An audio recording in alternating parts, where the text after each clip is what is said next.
Good afternoon. I'm Sheila Brummer with Siouxland Public Media News.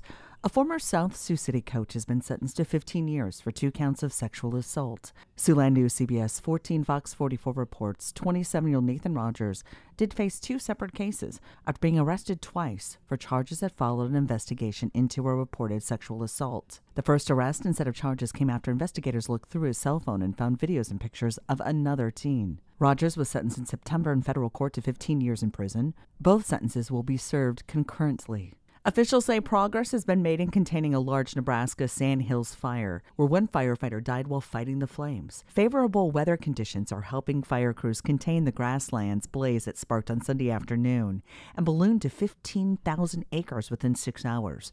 The fire destroyed a main lodge and cabins of the Nebraska State 4-H camp and an observation tower. A volunteer fire department assistant chief died on Sunday after suffering an apparent heart attack while battling the fire. There was almost no rainfall in Iowa this last week, and the risk of fires associated with harvest are elevated in the western part of the state, according to the National Weather Service. There are now very high risks of cropland fires in areas in northwest Iowa. So far, there have been at least 3 fires in northwest and northeast Iowa associated with this year's harvest. About 11% of the state's corn crop has been harvested as of Sunday, and 26% of soybeans, according to a report on Monday by the U.S. Department of Agriculture.